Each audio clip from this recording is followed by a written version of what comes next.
Let's go for it!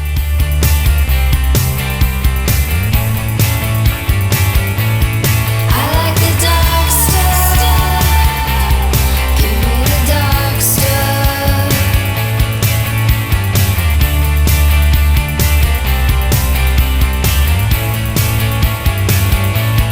I like the dark stuff. Give me the dark stuff. Hey there, everyone, it's me, your buddy Dave, the host here at The Dark Stuff. Just wanted to drop in with a quick Record Store Day 2020 Drop 2 update.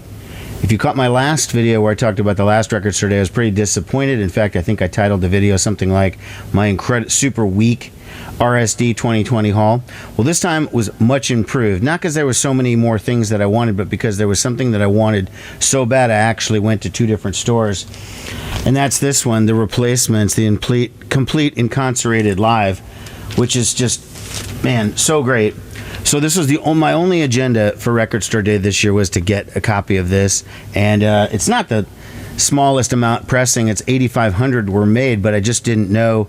I know there's a lot of Replacements fans out there, so I didn't want to stand in line, and that would have been at Homer's, which is the biggest record store here in town, and one that I go to more frequently. But I decided to go to Recycled Sounds. It's a smaller store. It's a little closer to where I live. I thought there'd be no line, and I thought I could walk in and just grab the Replacements.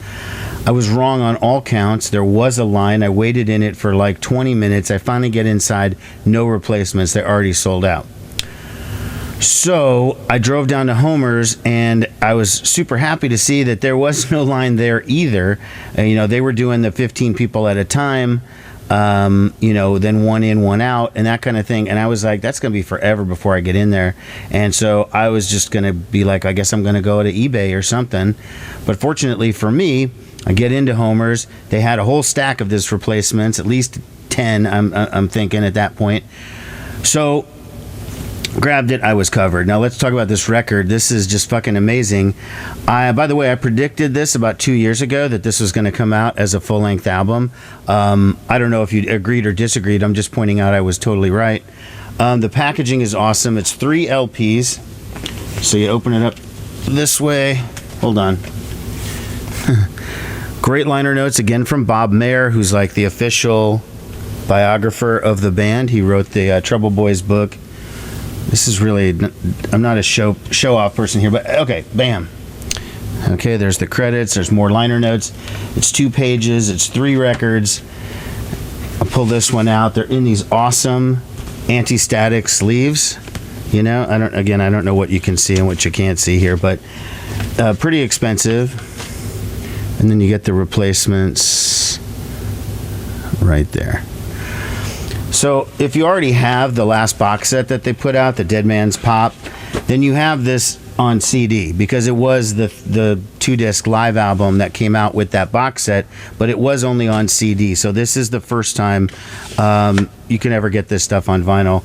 Great packaging, sounds amazing. I listened to it on the record again, even though I'd already heard it, and it sounded just phenomenal. I'm like so stoked on this one. And all you people on eBay selling it for $75 should fuck off, because it's $42 is expensive already, but I mean you guys are just ugh.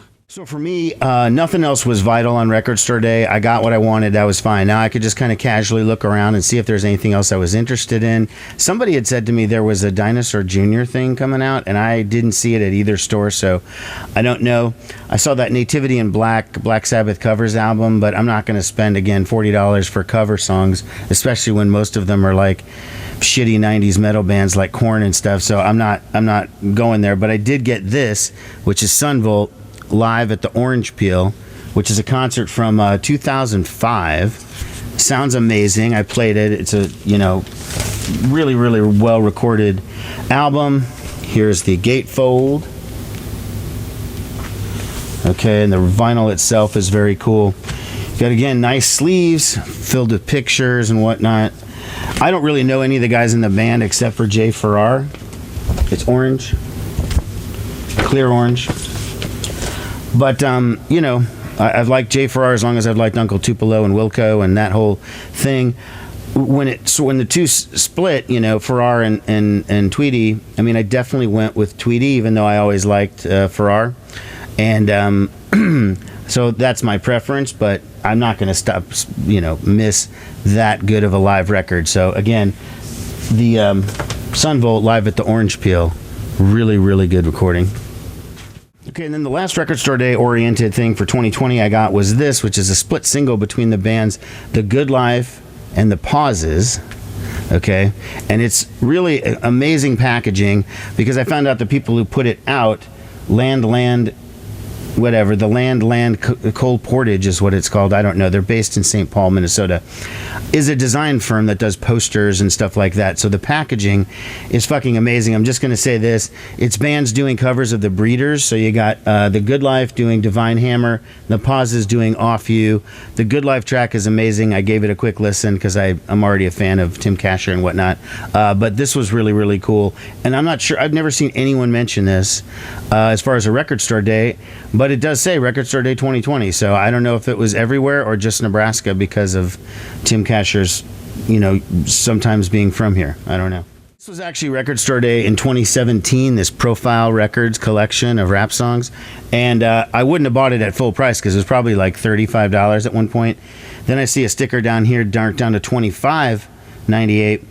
And now it's been priced down to $11.99, so it was like perfect for me. Haven't listened to it yet, but it's all hip-hop classics from the Profile label from the 90s. The only artist you've definitely heard of on here, of course, would be Run DMC, but everyone else, I probably am familiar with these tracks, but either way, for $11.99, I was absolutely going to get it. And then the last thing that I got was, all these were at Homer's, by the way, was I bought the new Ace on CD. It's not Record Store Day related, but, I have to get everything with Ace Frehley or Kiss oriented. I'm disappointed in Ace for being a Trump supporter, so I decided no, I'm just kidding. That's not why I got it on CD. I didn't get it on vinyl because these E1 pressings sound like crap, and so you might as well just save your money and get the CD. So the Ace Frehley, it's a new Origins Volume 2. It's a covers record. Zeppelin, the Beatles, Deep Purple, Rolling Stones. My problem with these is none of these versions are bad. I mean, 30 Days in the Hole is Humble Pie, and Robin Zander from Cheap Trick sings it. It's super good. But it's just like very obvious songs. Good Times, Bad Times by Zeppelin, obvious. Space Truckin', Deep Purple, obvious. Jumpin' Jack Flash, Stones, obvious. And Ace has done obscure Stone songs like 2000, man, so he could have dug it a little harder. Manic Depression, obvious Jimi Hendrix. So anyways, you get my point. Lola, which is a song about falling for a transvestite. I'm not sure that Ace gets the lyrics. I don't know. Anyways, that's my Record Store Day 2020 Drop 2 recap. Thanks a lot for watching, everybody. Take care.